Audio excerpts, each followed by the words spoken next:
My name is Gary Rutkowski. Today is September 16th, 2003, and today I'll be interviewing writer George Clayton Johnson in his home in Pacoima, California. Okay, we're going to start with some background information. Can you tell me what was your name at birth? George Clayton Johnson. Did you have any nicknames? No. When were you born and where were you born? I was born in a barn outside of Cheyenne, Wyoming. In fact, I just recently am at work on a story called The Midwife about that set of circumstances. Very interesting. And when were you born? In the year 1929 on July the 10th. Okay. And what was your father's name? Charles Edward Johnson. And what did he do for a living? He was a part-time bootlegger. He worked at the Union Pacific Railroad, and he was an adequate carpenter, or carpenter's helper, if you will. And what was your mother's name and when did she work? Her name was Laura May Duke. I think she was about 18 or 20 when she had me.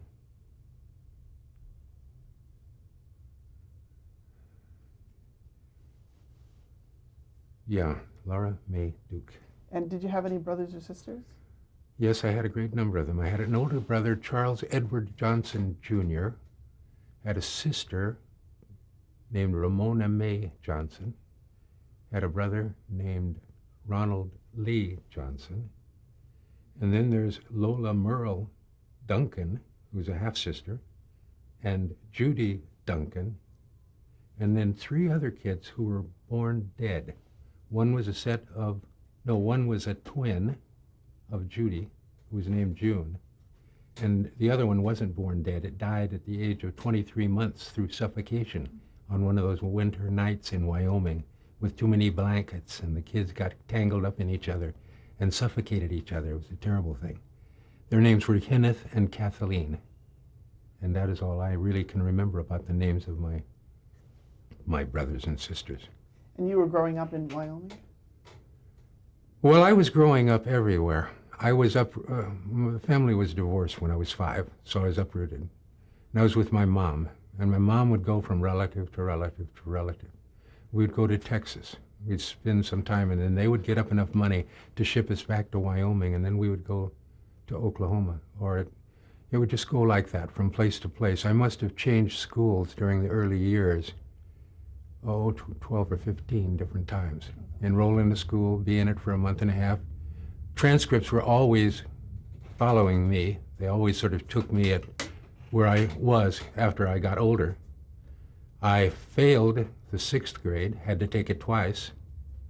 I quit school in the 8th grade. I asked permission to run away from my mother at the age of 15, and I got permission from her. An acknowledgement that if I was picked up by the cops and they wanted to charge me with being a runaway, she would say, oh no, I gave him permission to be there and take the heat for it, whatever that was. So I had a very weird upbringing. My mother became alcoholic. I really understood family in those days because we were always taken in by relatives wherever they were. We'd sleep on the floor if necessary, and starting in the middle of the night, but we were always welcome to whatever was there to eat, or the blankets, or the space. And no hostility leave my door, but a slowly growing, how long are they going to be here feeling. And very insecure as a result of it, because I could never excel at anything or anywhere, because I always had to face a new crowd of kids. And in that would come the challenge, when you'd have to wrestle somebody to show them you were a real guy and not a sissy. And it was bizarre, but it was rich. It was rich. I learned a lot of different cultures. I learned a lot of different mores. I read a lot of books. I learned that Christian religion, because everybody in it was a Christian. So I know all that stuff. I read those books, and so that's a wonderful accomplishment to have that as historical knowledge, that I really do know this Protestant gig cold, from being exposed to it in rural environments where these little churches were the bond, where people would put on their false faces and come together and mingle all day, and the kids would sing in the choir, and you'd get a chance to harmonize and to find out what it was to sing alto instead of soprano, to sing something else, a descant instead of the melody. When I was young, and always being on the outside, feeling when I had raggedy clothes or nobody bothered to clean me up to send me to school. It was get up, wake up, it's time to go to school. And my mother couldn't see dirt. It was one of the first things my wife trained my daughter, was to look at a counter and see, is it dirty? No sense just scrubbing it like this, is there? Any place where it's discolored or it's marked or that needs effort, you know. And my daughter learned that so well that her husband asked her, where did you learn to take care of details this way? And she said, my mother taught me to see dirt.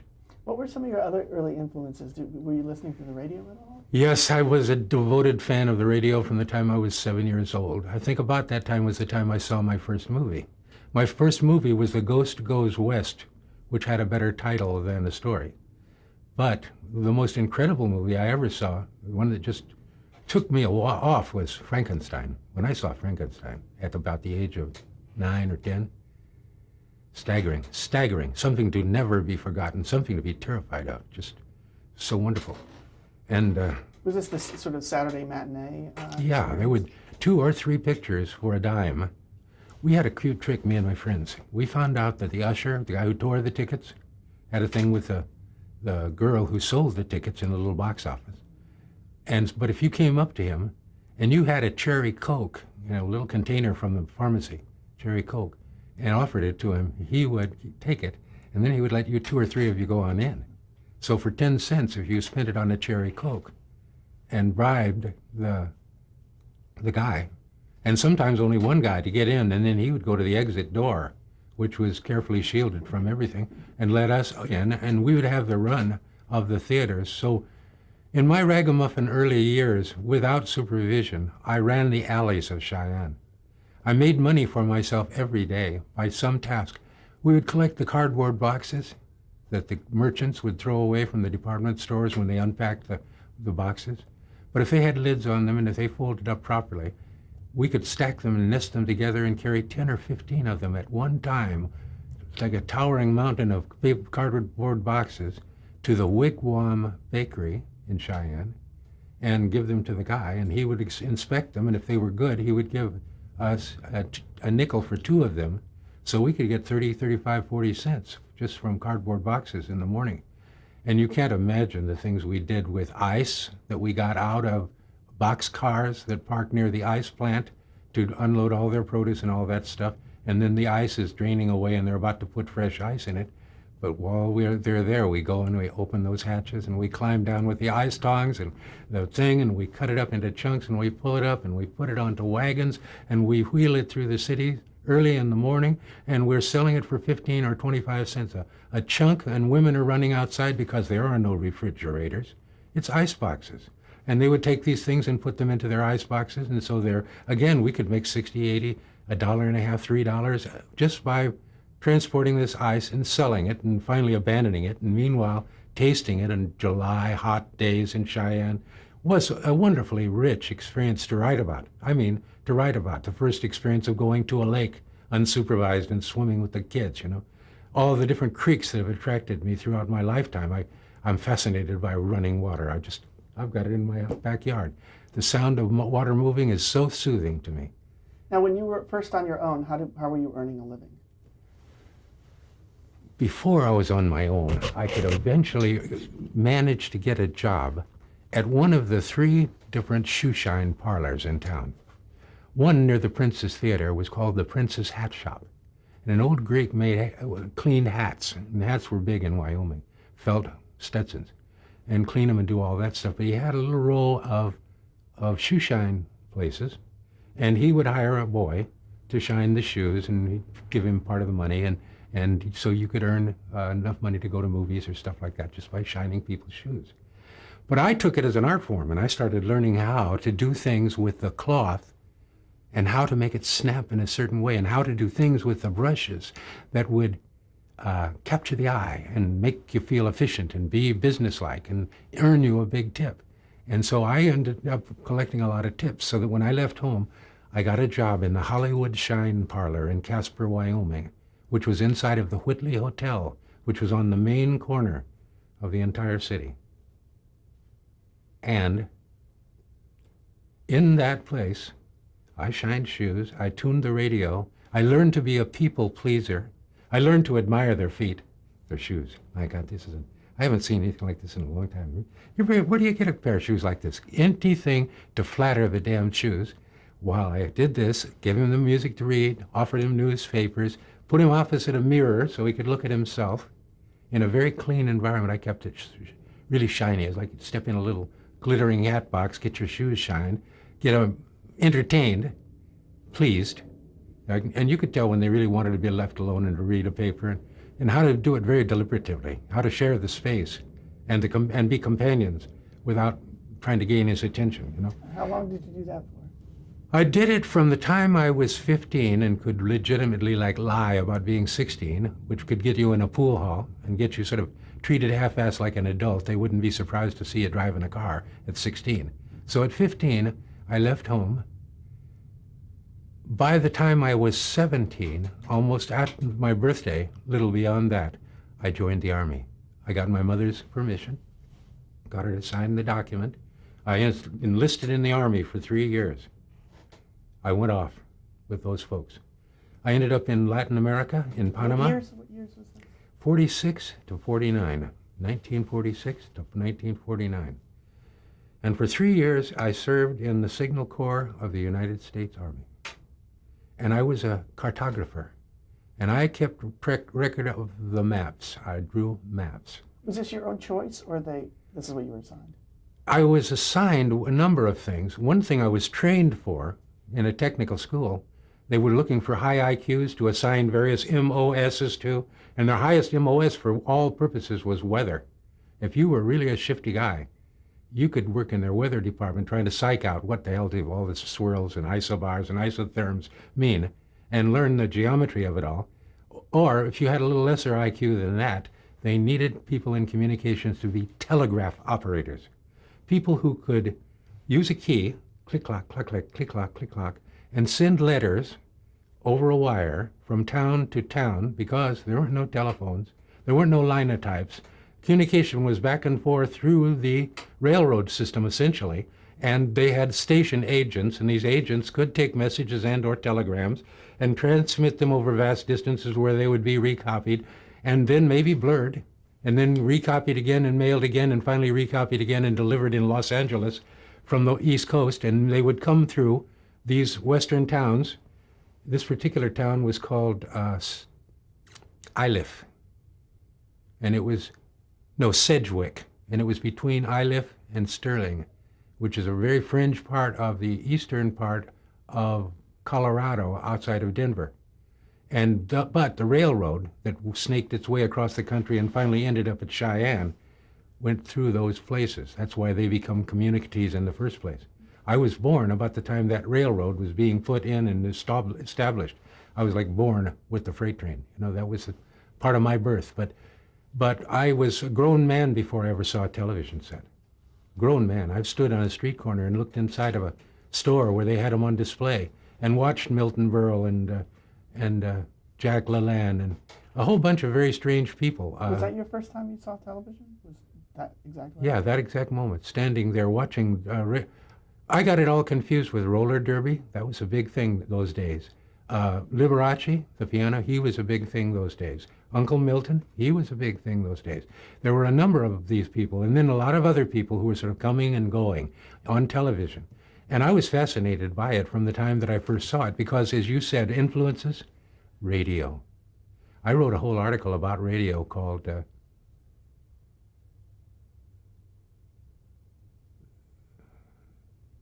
I can't remember what the damn thing was called. But anyway, because it was a research project for Charles Beaumont. He had a book called Remember, Remember. And he had a series of articles he was doing for Playboy for big money called nostalgia pieces. The wonderful days of the high iron, or what was it like to be on a train where all the men were Negroes who served you on white tables with silver, huge cutlery, and people coming and going, and yes sir, no sir, and it cost a lot of money to do it, and you would ride clattering along on the rails through these towns where all the onlookers, myself among them, would gawk at you from the west to the east or from the east to the west, going down this damned ribbon of steel. And so the high iron, somebody had to research that for Charles, so he'd have a big folder full of notes and memories and books to point to and things he must read so that he could really be knowledgeable about what it was that made freight trains, and how they got to be as powerful as they were, and like a whole history of transportation jammed into a beautiful article of nostalgia for those trains that would come roaring through the town, biggest monsters, huge things, the tires and the drivers on them, the steam that would puff out of them and out of them, and the journal boxes that would be jammed full of shredded cotton that had been impregnated with oil. And this cotton would sort of slide around this thing as it went in this came into this journal box.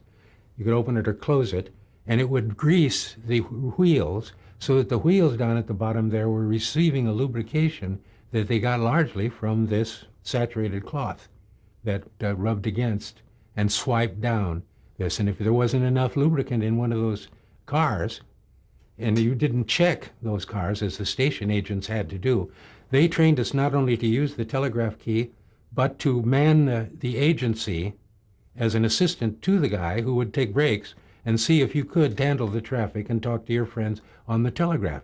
And then they mailed me off with a contingent of other troops to the Republic of Panama, to Fort Clayton Canal Zone.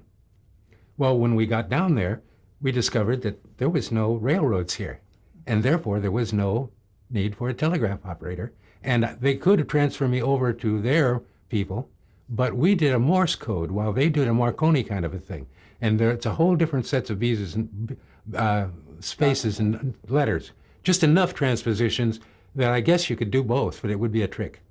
Because it's like, anyway, it's complicated. So I had no job. So they said, well, look around. Is there anything here you would like to do? And a lot of my friends saw this shop where they were repairing teletype machines, where you could talk on a teletyper back and forth. Type it here and it types over there. Well, they loved this, but I didn't, handling small tools. So I found myself breaking up with a bunch of the people that I had trained with, who were in my lot, who had the same sort of training that I had, who were given an opportunity to do things, and they moved to various places. But I saw a drafting section, and I knew that I could sit on a chair at a table. I knew that I could handle some rulers and read compasses and things like that. I was sort of familiar with it in a backstage sort of a way, so that when I got into the job and found out that I had to learn how to occupy my mind sitting at a table, literally drawing lines that had to be 0.005 to perfect there, with metal tools on, well, I ended up doing the hard shells.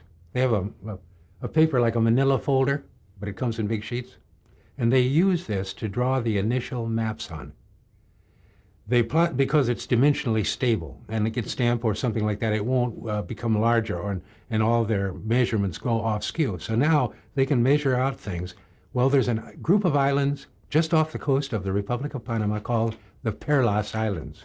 And at that time, they were just overgrown islands, but they were part of the Culebra Islands, or some near them, and they were part of the fortifications, and the only reason we were there and had been there was to protect that locks, the canal, from the Germans or the Japanese, should they choose to try to stop that waterway between the continents, the only way you could get there without going around the Cape of Horn. So it was highly valued as a strategic place. So anyway, there I was in beautiful Pacoima,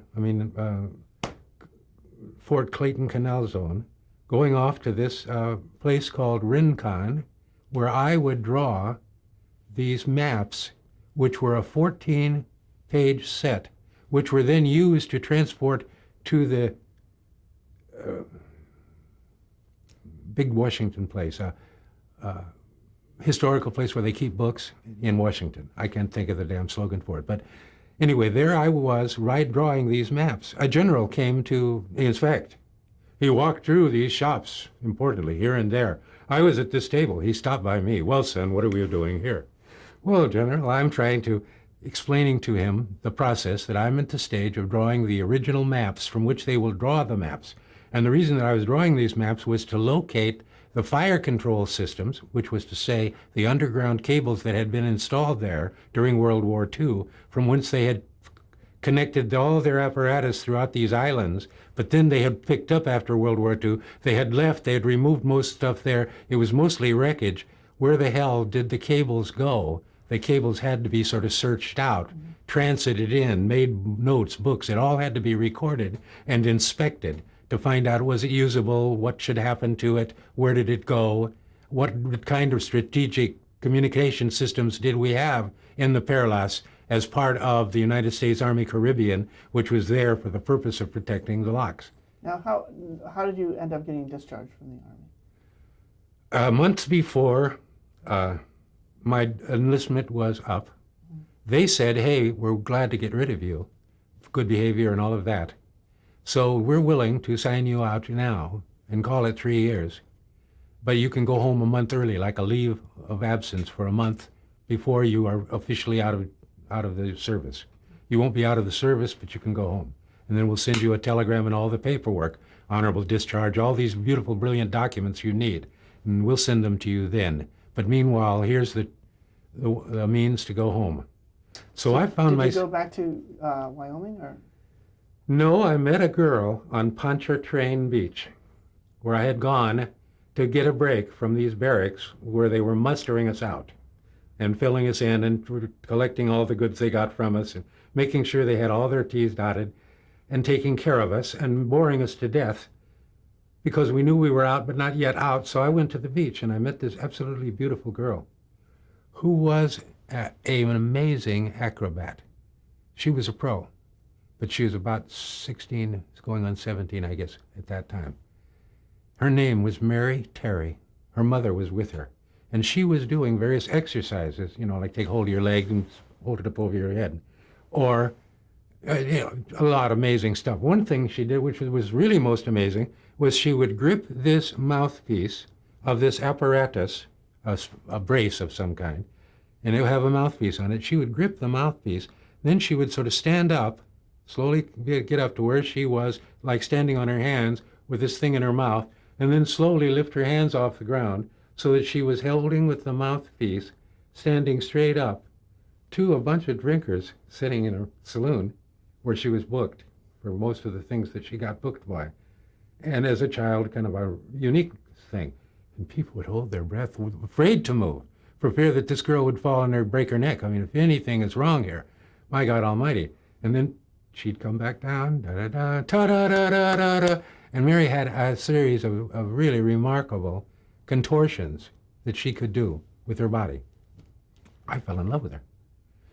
So when I found out that she and her mother were leaving town the same night that I was mustering out and leaving town, and they were taking trucks and buses, and where were they going? Well, they were going here, and where was I going? Well, it would be all right if I went here and then over to there, so I'll follow you guys to here, and finally ended up in Montgomery, Alabama, where I realized that in order to enter into a university, even though I had a GED and had passed the Army 2CX test, which they only gave to officers, but I finagled the opportunity.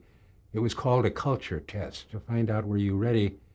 It was a requirement for if you were a major and wanted to become a colonel, and you were qualified in every other respect, but you were a doofus, but you had to know enough culture to be able to go to public functions and eat with the right fork and understand when you're looking at a Rembrandt what the hell you're looking at, that sort of thing. And this major asked me to set him up this test and to in fact tutor him.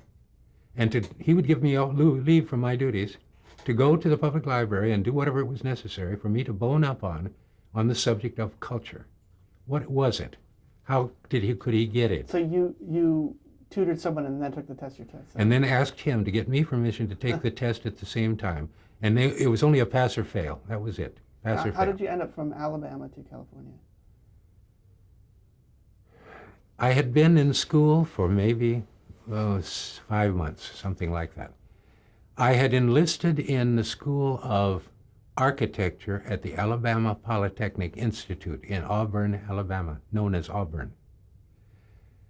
I enlisted in their School of Architecture mainly because of my fascination with building. I think that how do you get a roof over your head is a serious business. And low-cost housing especially, how to get a small but beautiful place over your head. Or how do you live in small spaces like the Japanese do? That fascinated me. So I decided I'm going to go off and study this. So at the school I enlisted in it to be told that I had to take a bunch of solids first. I had to have trigonometry, I had to have geometry. They gave me this course in world authors, continental authors, where I learned about some of the bigwigs of Europe and got my first taste of people like Dostoevsky and Pushkin, just to name a couple. So I read up on this stuff, and I was very good in these classes, but I was bored to death, and I was having trouble with Mary, who was having another boyfriend courting her around, and with me madly jealous and feeling inferior in the first place, and knowing that I did not really rate a chick with that had the vividness of this young woman. Anyway, with a broken heart, at the end of the second semester, I sold my box of paints bought to me on the GI Bill, with a $75 a month check coming to me regularly, which I just abandoned. I don't know what happened to that check. Probably returned to the United States Army. And I split. And I hit the road at about the age of 20, going on 21. And for the next 3 years, I bummed around this country from place to place. I was your drifter. I was the guy who was able to work any place. I will help you thaw out your freezer case and resurrect what boxes we can, get rid of all this old ice. You give me $3, feed me, and fill my tank with gas, and we'll call it clear. That's all I really want. I want $3 in my pocket. I want to eat well, and I want to fill my car with gas, and I'll do this. And it'll take me 3 hours. It may take you 6 hours. No, and I would do it, and I would take my ice pick in and begin to resurrect something that had been sitting there for 18 or 20 years unattended to in a roadside diner. And that would be one thing. And then I'd be back on the road. And at a certain point, I had to get rid of the car that was more of a liability than a help, trying to keep it fed. And I would start going from place to place. And I learned not to steal, and I learned not to beg. And a whole bunch of my upbringing came to my resurrection, to the point where I'd rather do without than make compromise with myself, which became habitual to the point where what I say goes, and talk me into it. If you don't talk me into it, why the hell should I do it? I'm built for bigger stuff than this. Cloaking an inferiority complex, the sense of being superior. One girl once asked me, do you think that you're better than I am? And I wanted to be honest with the girl. And I said, no, I don't think that I'm better than you are. I think I'm better than everybody. See, and that is really my attitude, really, is that, hey, I have paid my dues. I'll put my credentials up against your credentials if it comes to deeds. And I don't care if you're a United States Senator. Let's get down on all fours and call a spade a spade. And if you're going to ask me questions, let me ask you questions. And, let's try and bond or understand each other as man to man, not constituent to authority. So were you heading in the westerly direction? No, my earliest ambition was to do this School of Architecture thing at Berkeley. Uh-huh. So that's where I was planning when I met this girl, and finally got into moving into another university. Yeah, you're a good questions here, because that's absolutely true. My real objective had been to come to Berkeley to study building architecture, because I had thought the West Coast was going to be home for me. And I came through Hollywood because it drew me like a magnet from the Hollywood Shine Parlor onward. I was the Hollywood kid. I was slated for Hollywood. I loved the movies. I went to every one I could, except during the time I was in the Army. One time I was taken by another fellow who insisted I go with him to see Stairway to Heaven, which I loved. And then later on, the Walter Mitty with Danny Kaye. But most of the time I stayed away from the movies till I got out. But once I got out and was alone, then the first place I would head for was a bookstore where you could hang out for an hour or so and not spend a lot of money, Or a movie house where once you got the money in, you could lay in there for hours and watch the movie 2 or 3 times if you wanted to catch your breath from being on the road, catch a few winks in a damn chair someplace, better than trying to buy a bed somewhere. Sleep in a park bench in a park, and finally decided it was safer to actually get up on the steps of the library, the city public library in New Orleans, to get up on the steps of the library, and there'd be less chance to be rousted by a patrolman or something like that. They wouldn't come up here because if I were in the shadows, I'd be Well, I'm going to be stop you safe. there and we'll switch the tape.